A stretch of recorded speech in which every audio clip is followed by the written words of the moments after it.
All right, guys. Thanks for jumping on. We are with Rich Collins from the Physique Code over in south of the river in Perth. Where are you based in Perth, Rich? We're in Burragoon, so we're kind of halfway between the Canning Highway and the Leach Highway freeway exits, so sort of near Garden City. Okay, cool. Yeah, it's a nice part of Perth. It's funny, there's like the north and south divide. It's like you don't fuck with people from the south and northeast don't fuck. Yeah. Do you feel like that, or is it just like... Yeah, we were actually talking about this other day, right? And I think we actually have more clients that come from north of the river than south of the river for us, which is crazy. But yeah, it is, it's sort of, there's always that rivalry between north and south, isn't there? Yeah, for sure. Funny. As soon as you mentioned that, I just was like, in my head, I was like, he's from the south. Yeah. We were talking about that as we were saying, which south or north has better gyms, and we were sort of looking at it, and we were, trying to go through and look at all the different gyms and all that. So it's definitely very competitive. There's heaps around Perth. There's tons of good gyms everywhere. Yeah, for sure. Rich, I'd like to start out my podcast with, if we met at a dinner party, how would you introduce yourself? Oh, how would I introduce myself? I'm a business owner, so I co-own the Physique Code, which is a gym primarily built on body composition. So what we do is we help people achieve their physical goals, could be mental goals, lifestyle goals through strength, performance, and nutrition and mindset as well. Yeah. Okay. And, if we were to talk about a niche, I know, like if I look through your Instagram, I would say you get chicks jacked and shredded. What would you say your main niche is? Yeah. I mean, for the last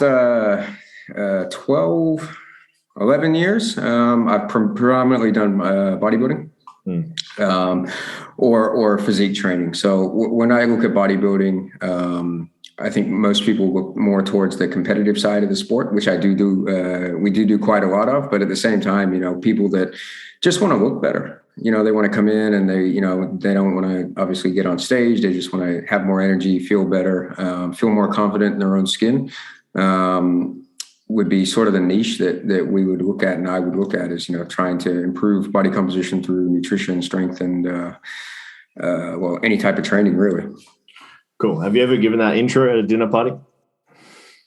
Sort of, in a way. It's really hard, right? Because you're talking and you say, and you're like, I'm a coach, or I'm a personal trainer, and then it's like, oh, do you do the F45 or the group training? And it's like, no, actually, and you got to start to go into it. So, what I said to you there is pretty much the staple answer I have to give nowadays. And then sometimes I got to get Instagram out and be like, no, have a look at these photos. This is what I do. This is what I do. These are my before and afters. Yeah.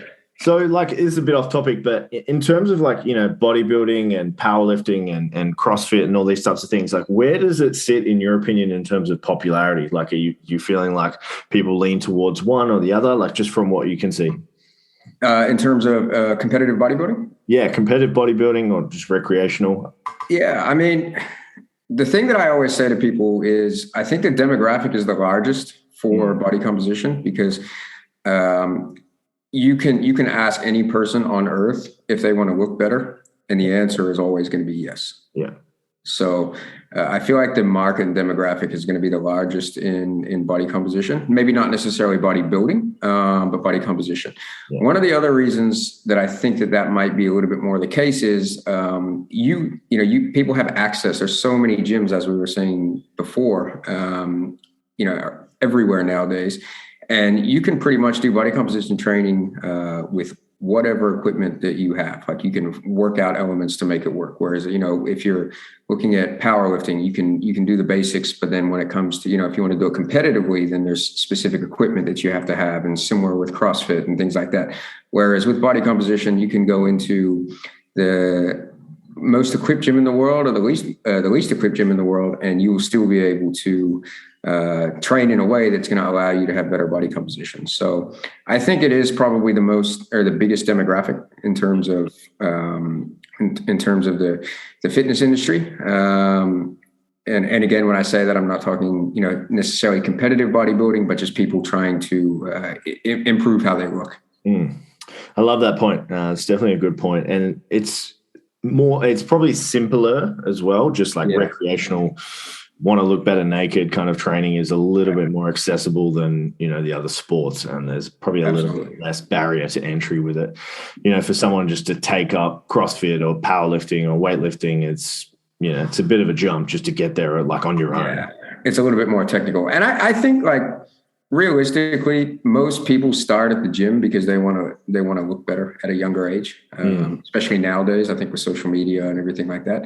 And then I think when people do that, everybody will go into that sort of genre of training. And then, they may branch themselves out to CrossFit. They may branch themselves out to powerlifting or Olympic lifting or whatever it might be. So I think everybody to an extent sort of enters the gym with that idea in their head, from what I've seen anyway. So probably not everybody, but definitely with me as well. Like some people, they'll come into my gym and they'll be all about strength conditioning, getting stronger, looking better naked, these types of things. And then, some will go off and branch out and do other things as well, which is interesting. But I'm assuming like from what you've seen as well in the industry, people come in to like work with you guys and then they'll go and do other things eventually.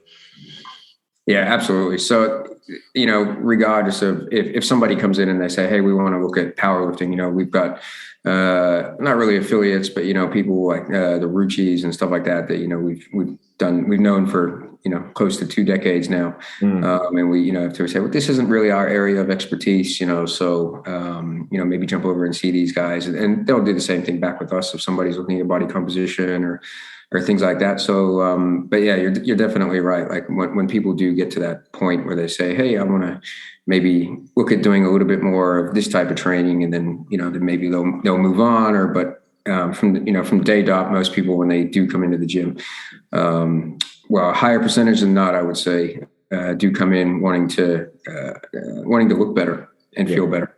Yeah, awesome. So I was kind of aiming this podcast around like people that train regularly and they're not quite getting the results that they want. I know you're the expert on this. So like in your opinion, the main reasons like people that are regularly training and eating well aren't getting the results they want in terms of a body recomposition or a muscle gain, like what would be the top main reasons that you could think of or you've come across? Yeah. So with body composition, I mean, you can boil it down to 2 fundamentals, which is going to be nutrition and training and lifestyle. So there's 3, but predominantly we'll look at training and nutrition. Now, it's interesting, right? Because for years and years and years, all you hear is it's training's easy. It's the diet you got to get right. Training's easy. It's the diet you got to get right.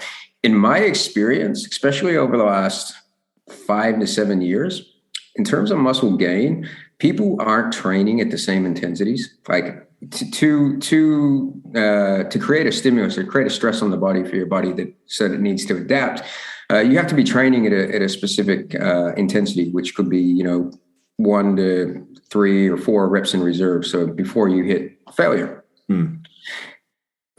It's not that often. Like more often than not, when we have clients coming in, like a lot of people know, make sure you're hitting adequate protein, calories, and things like that. So a lot of people actually do that. They struggle to gain muscle though, because they're not training at the right intensity. And I think it's more so nowadays than it was sort of 5 or 7 years ago. But I think there's a huge issue where people aren't, they're overcomplicating their training because they get bored or they're, trying the new fancy thing they see on social media because, it says, do this hack to get this amount of muscle or whatever it is. But I think, coming back and just sticking to the fundamentals and people aren't training at an adequate intensity to create a stimulus on the body. So I'm going to go on the other side of that because I know a lot of people will talk about nutrition in that context, which is going to be true for a good portion of people, but for 85% of people that we see come in, the training intensity is lacking, and I think that's significantly hurting their ability to grow muscle.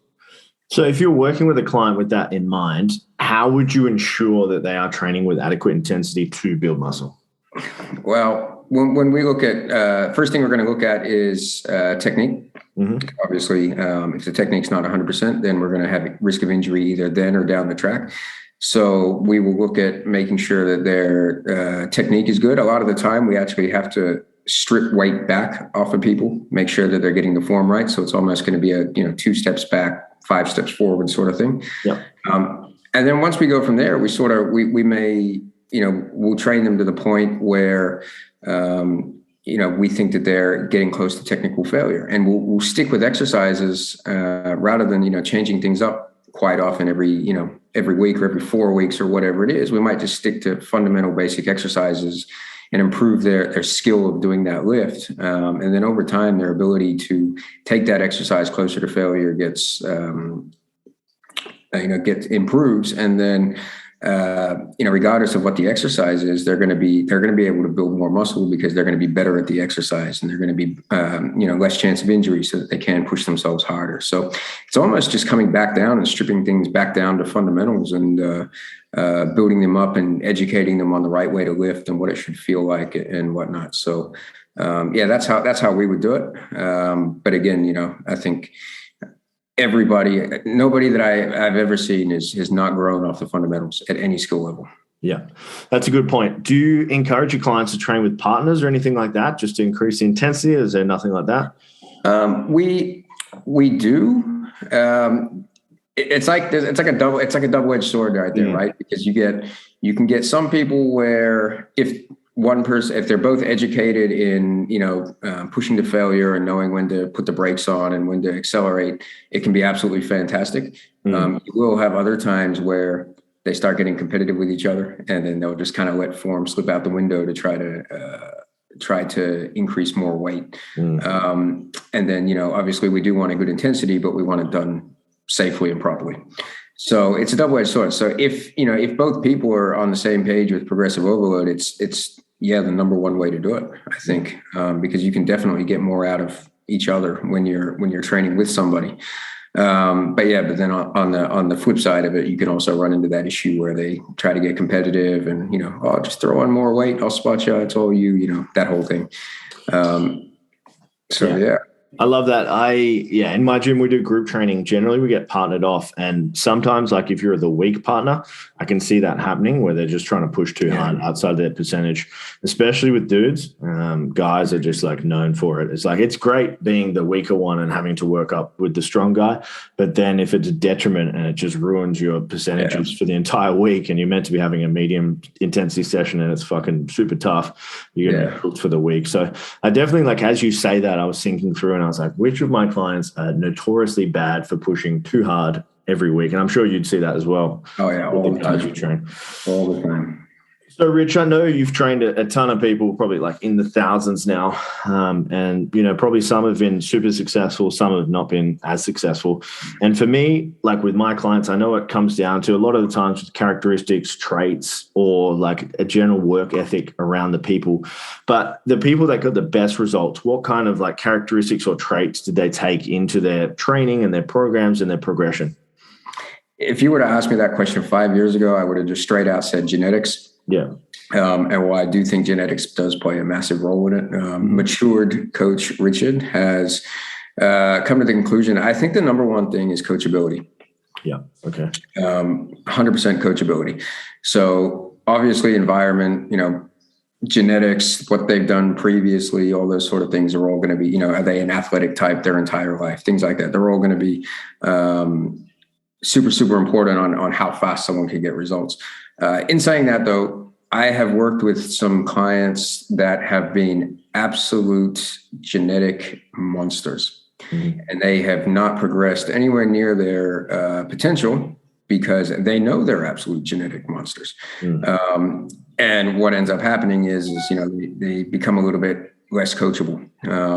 They may not listen, or, they may think they know a little bit better with a few things, or they sort of skimp on stuff or whatever it is. And then on the flip side, I've had some people that maybe aren't genetically the best, that have just outworked people. And, the results that they've gotten have been tenfold compared to some of the people with really good genetic potential. So again, like when I look at clients, the ones that are willing to listen and to take on board and actually apply not just training principles and things like that, but things within lifestyle, environment, all those things, mobility, all that stuff that, a lot of people may not actually do, that should be doing, and the people that they're going to be coachable, that want to listen, they always want to do better. I think that type of person generally, regardless of where they start from and where they finish from, more often than not, they are very, very, very successful. So I think for me, it's coachability. Yeah, I 100% agree. So these like coachable clients, would they be more likely to reach out to you and ask for help, or are they always relying on you to reach out to them? Could be a bit of both. I think more often than not, people, when they come in and they do when they do their check-ins or they come in for training, it's generally the ones that, listen, take on board, ask questions, and they want to get better. So I think, there's that. And then you get a different type of personality where they'll come in and they just do the bare minimum work that they're supposed to. And, they're good with that. And then that's it. So I think, they both will, come in and get the work done. But I think it's going to be those extra 1%ers where they're asking or, hey, what can I do to be better? Hey, is this what I've been doing? Is this good? Or is there anything else I can do to make it better? And those sort of things. So I feel like, they both do it, but more often than not that the coachable people will come asking for questions more so than non-coachable people for sure. Yeah. And then you speak about, clients' education and educating them on the process and, mobility and training and these types of things. Do you have like recommended readings that you recommend clients, read, or articles or blogs or books or these types of things? Or it's just kind of like case dependent on the person? Like, I think you should educate yourself on this. Or on the other side of that, is it just like your coach education to them during their check-ins? Yeah. I mean, it's actually a little bit of all of that. Yeah. I got a cat. Apologies, I got a cat hassling me over here. That's cool. It's a little bit of all of that. Like, I think you'll find different people excel and don't excel in different areas. So I think, my whole thing with coaching is every time someone comes in for a check-in or they come in for a personal training session, I try to always have them leave with like 1 or 2 extra pieces of knowledge. Yeah. And, so I do a lot of reading. I do a lot of courses. So, and I think, there's going to be a lot of different things that different people need help with. So it's not anything going to be set in stone of like, yeah, you should everyone should go learn this or everyone should go learn that. It could be, well, this person's personality suits this a little bit better.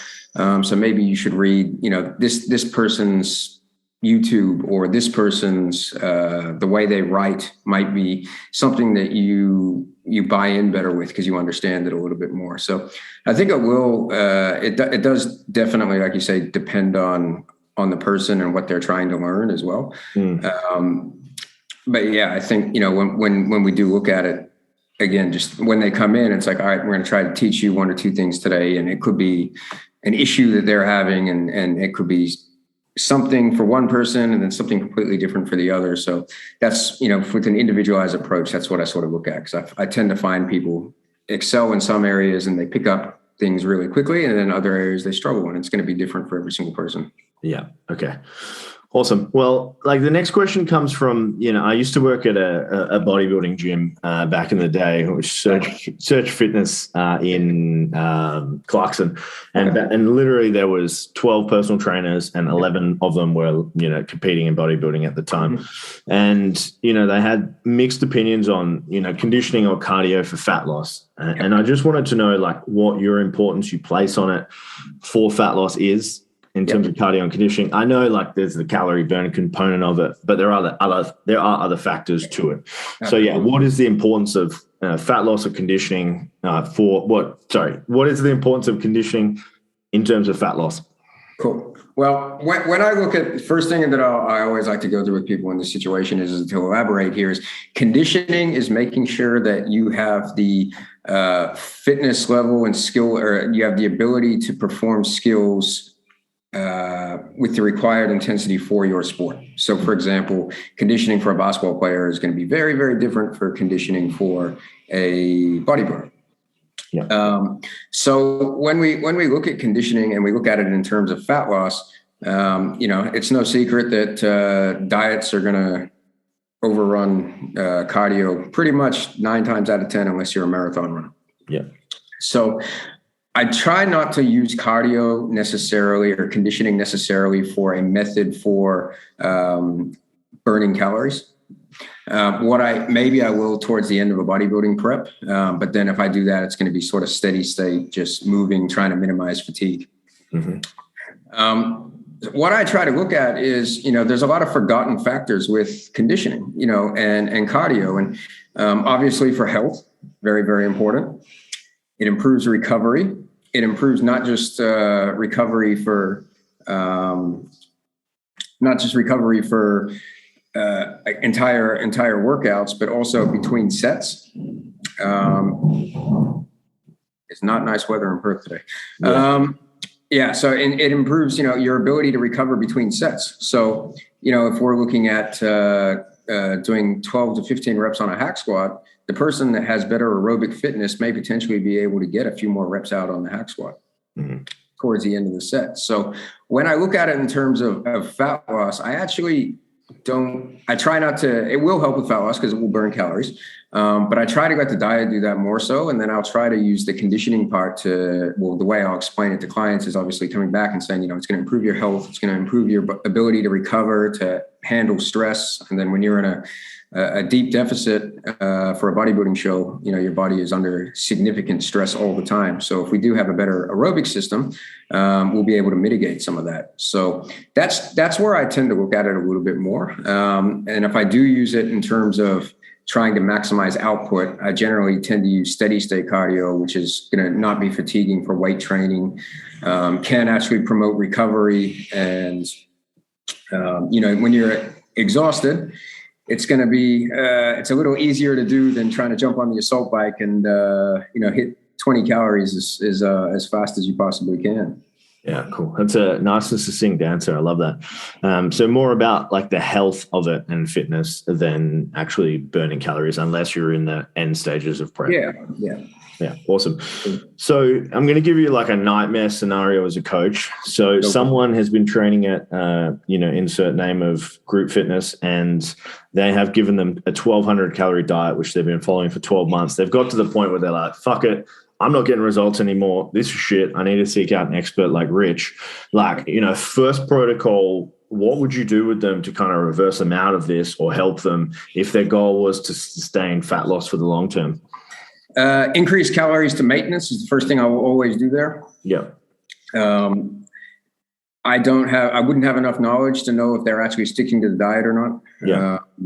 So that can always be one thing, is people say they're on 1,200 calories, but they're not. But I always want to give the clients the benefit of the doubt and say if they are. Yeah. One thing that I do see quite a lot is people lower their calorie intake too much, and their training intensity drops. Their recovery drops. They start holding a lot of weight from stress and things like that. So a lot of the time, I may actually increase their calories back to maintenance, and then it could be that they're more adherent to the diet. They have more energy when they're training. Their NEAT has gone up because they've got more output now.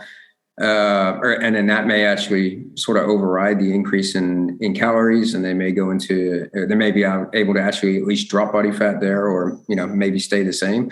So when I first look at clients, I always try to pull them back up to maintenance and then get a sort of a bigger picture of where they're actually at. And then once I can sort of work out where their body weight is staying steady, have a look at their training intensity and things like that, then sort of start making some moves from there and work out whether or not they need more training or they do need less calories or things like that. So that would be the first step I would take with. Sounds like a very holistic approach, not just on the nutritionist, looking at the training as well, which is great. So I learned the bulk of my nutrition from Stefan Ionev, and he would always say, like, if you're reversing out, to add 50 calories a week and then just see where the weight fluctuates to find the maintenance. Is that like a strategy that you would use, or would you use something else? It could be. I tend to use reverse. So I tend to use reverse dieting more so when we're say for example, we've got a girl that wants to be 55 kilos. And she started at 65 on 1,800 calories, and we've got her down to 1,450 calories, and she's down to 60 kilos, but she's not dropping anymore. So we haven't hit our target goal, but the calories, we don't actually want to drop any lower. We don't want to increase the output. So what I might do there would be reverse diet, back up as high as we can get. Hopefully the training will with the added calories, her training intensity should go up a little bit, which will burn a few more calories. And then we can actually re-diet from the 1,800 calories again. Yeah. When we look at somebody that is being what we would consider grossly under their BMR, I have a tendency where I'll just shoot it straight back up to maintenance. And I would say, honestly, like 95% of the time, if you can get a structured training program with even some base levels of progressive overload, and you pull their calories back up to maintenance, about 95% of the time they drop weight. Okay. So whether that would be from their adherence is better because the calories are higher, their adherence is better because they got a coach now and they feel guilty, their training intensity goes up. Could be any one of those things. I don't actually know. But 95% of the time you'll find that they will at worst stay the same weight. If not, they'll start dropping weight from there. Yeah. Okay, cool. Thanks for such a detailed answer. So, Rich, as a coach, like obviously we educate, we learn, we change our minds quite regularly. In terms of like coaching, training, or nutrition, is there anything you've changed your mind on in the fitness industry in the last 12 months? Yeah. I mean, I think one thing that I always try to teach my mentor students, right, is if you can't look back 6 or 12 months on what you were doing before and you can't pick it apart and find mistakes, then you're not getting better. Mm-hmm. So for me, when I look back, I went through, even in the last 12 months, my exercise selection has changed quite a lot. And if I want to go back even further than that, it was, if you don't deadlift, squat, and bench, you're a pussy. And then it went to, those are the most fatiguing exercises. So they're not good for hypertrophy. So just completely eliminate them unless you're a power lifter. And then, then there's probably a middle ground where that's going to be, what the client enjoys doing is probably where they're going to train the hardest, Yeah. So again, I think, to speak about that in training in the last 12 months, I think that's been something huge that I've sort of gone through, and it's just going through, I guess, different courses, different phases for myself and realizing that, there's always going to be these different opinions out there. And it's usually somewhere in the middle. And then the person and the context of the situation is going to determine, your exercise selection. So for me, that's a huge one on training. On nutrition, I probably lowballed protein 12 months ago in diets. I probably looked at, saying 1.8 to 2.2 is all you need in diets and things like that. I probably didn't maybe negate the fact that it's very satiating and it makes people feel fuller. So the last sort of 6 months, even I tend to push the protein levels up a little bit in dieting, which is beyond, I guess, what the evidence-based recommendations are. Yeah. But I feel, in terms of context for helping people feel fuller and adherence and things like that, I think it's we're actually seeing better results with it. So in terms of nutrition, that's been a big one that I've changed in the last 12 months. Yeah, awesome. It's a refreshing answer that you give. I think like when a coach says, I haven't changed my mind on anything, it's a dangerous place to be in. That's a red flag right there. Yeah, it's a huge red flag in terms of coaching. So this next question, it's basically for my own personal interest. Like, a guy like you, what does your week look like in terms of like training, coaching, business, managing staff, like these types of things, like Monday to Friday? What's a typical week for Richard Collins? My life. To sum it up in one word, it's controlled chaos. Yeah. I think. I'm usually at the gym by between 5:45 and 6:15 in the morning. Yeah. And I usually work with clients in the morning. I'll take the middle of the day, mid-morning to lunchtime off, and where I'll train and look at programming and do whatnot. And then I usually do 2 or 3 sessions in the afternoon, get back home, hang out with the family. And then Tuesday nights, Saturday mornings, we got basketball, so a fair bit of that. And then, Sundays I try to take completely off. Mm-hmm. But so usually Monday to Friday, it's a relatively similar structure like that. Yep. And then Saturday morning I'll work a little bit as well with basketball and try to be out of the gym by about 5 most nights. And then I'm getting better at it. I'm not great at it, but I'm getting better at trying to sort of turn off from work after about, 6:30. And then just try and move away from it and hang out with family and chill out and stuff like that. So, yeah, in terms of the week, you know, I used to train 5 and 6 days a week. And now it's Monday, Wednesday, Friday. That'll be about it. If I got time, I'll go out and hit a run on a Tuesday and Thursday or something like that. But yeah, so, you know, it's pretty, that's the bulk of it. And in terms, you know, we look at helping staff all through the middle of the day, stuff like that, where we'll sit down and have meetings and whatnot, and, you know, go through education or go through helping them with clients or you know, anything that we have to do in that week. But yeah, it's pretty much that's how it runs every single week, I think. Thanks for sharing. So, Rich, this is not a question that I prepared, but, you know, who are your main influences, you know, in the coach you are today? Like anyone off the top of your head that's really influenced the type of coach you are? Where do I start? Okay. Yeah, you can list them off. That's fine. List them off. Okay. We have to give some shout outs here. If you are a coach wanting to be a great coach, like take away the X's and O's and the science of coaching. If you want to be a good coach, there is nobody better than a guy named Martin Rooney. He's a strength and conditioning coach in the U.S. He's got books that are about coaching, about how to be a coach, not necessarily the X's and O's of training, but how to be a good coach.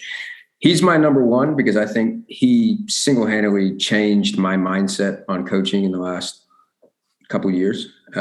He's absolutely incredible just on what it means to be a coach and what an honor it is to be a coach, and, you know, how you should be acting and things like that, which is somebody that not a lot of people know about. But he's absolutely incredible. So if you're listening to this, he's got a book called Coach to Coach, which I think should be on the bookshelf of every single personal trainer or coach. It doesn't matter if you're, you know, training professional athletes or it's your first day at a commercial gym, like that. How he describes that book and how he is as a coach is what every single person should aspire to be. So I think I'm going to have to put him right now as number one. Yeah. Okay. In terms of nutrition, I look at Alan Aragon. Yeah. Alan's a great friend of mine.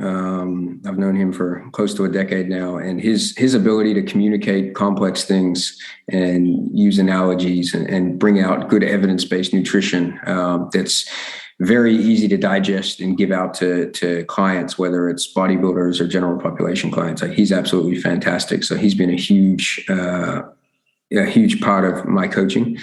And then in training, I got to shout out my guy, Mike. So Dr. Mike Isertail. So I'm very close with him. We're bringing him out in a month. He'll be out in Perth doing a seminar here. We bring him out quite regularly in terms of hypertrophy. He's absolutely incredible.